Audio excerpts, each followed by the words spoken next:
It's Brian Preston, the money guy. I think everybody should have a healthy skepticism to any industry that is built upon high pressured sales and people who have to give you something to get you there. Like big giveaways to get you there. I mean, there is a reason that they'll give you park tickets or give you free hotel stays. They'll give you $150, $200 vouchers.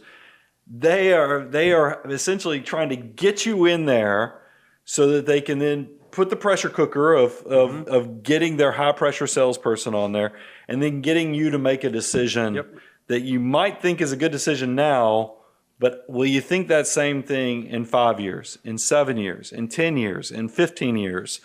Timeshares, I mean, now there's a whole cottage industry that gets you out of these things now, but they're pretty tough to break those contracts. There's a reason companies like Marriott and so forth have jumped into these things over the last decade. I mean, that's one of, we get questions all the time, whether it's via the Ask the Money Guy series or just through the Money Guy website. And one of the questions we often get is, how do I get out of a timeshare? I have this thing I can't move away from.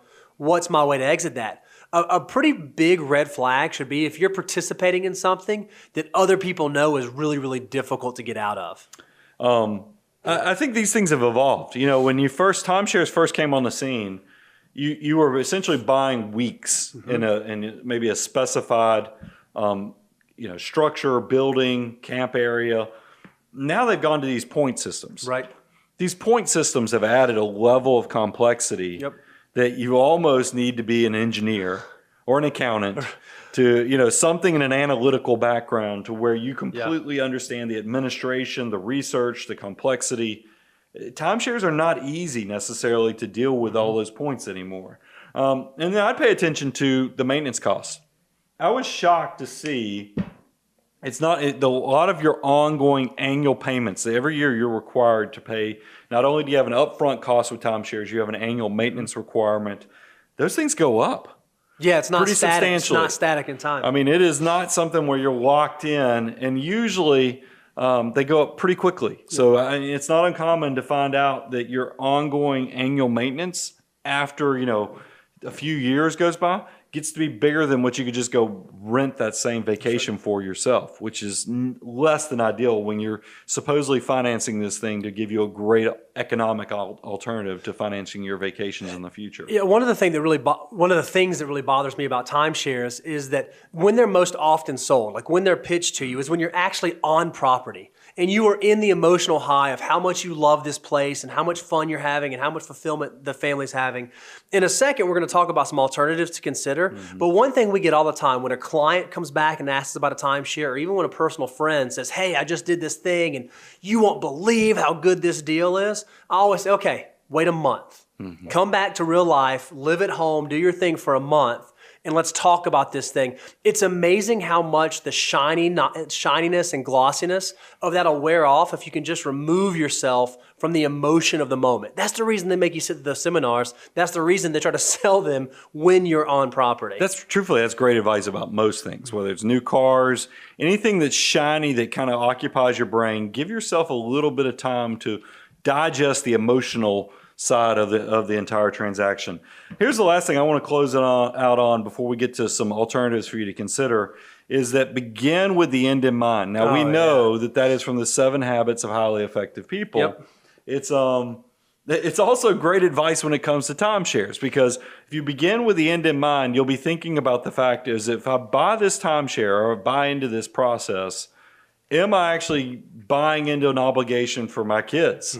Because it is hard. There's a reason. Think about this. That guy who comes on every morning on your cable news channel telling you that he's had so much success of getting people out of timeshares, he's obviously not doing this for charity. Right. He's getting highly compensated to get people out of timeshares. How bad is a scenario that you're willing to pay somebody enough money that they're advertising on morning TV to get you out of something you paid to get into?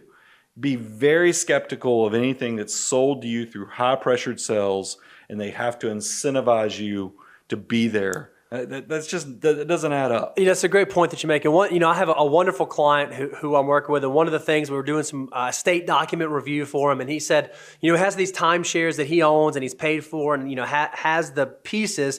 He's like, okay, well, I want to leave it to this group of people, siblings or nephews or friends or whatever. And I asked him the question, like, well, is that what they want? Because essentially what you're doing by leaving real estate to multiple people is you're sort of forcing their hand to go into business together and own something that they may or may not want to own. Right. So that's a big estate planning thing you need to think about. Even if you have kids and you have a vacation property or a second home, is that something that your kids want to actually own together when you're not here any longer? So it's an important thing to think about. So let's talk about what's the alternatives to consider. Now, you guys probably watching this are like, Brian dislikes timeshares. That's actually absolutely wrong. I love staying in timeshares. I just don't want to own or be the one that's responsible for the financial obligation associated with that timeshare. Anytime I go to Disney, probably the last 3 times we've gone to Walt Disney World, I have stayed in a Disney Vacation Club property. Yep. I don't own a Disney Vacation Club property. And the way I do it is there's this website I go to called dvcrequest.com. It's David's Vacation Club Rentals. And I'll just say, last time we stayed, like I was down there not too many months ago, we stayed in Bay Lake Towers in a 1-bedroom. They had the couch folds out into a bed. They have a chair that folds out into a bed. So both of my kids had separate beds. My wife and I had a separate bedroom. There's 2 bathrooms. So the kids had their own bathroom. We had our own bathroom. Had a washing machine. We had a full kitchen so we could have cereal or oatmeal before we hit the parks. It was spectacular. And you can do this. There's so many people out there selling points. And David's Vacation Club Rentals has made it better. I get nothing, by the way, for that. I get nervous about sharing this tip. Because you don't want everybody else to figure it out. I'm worried everybody else is going to glut up, the system so that I have harder times for myself when I like to go to Disney World.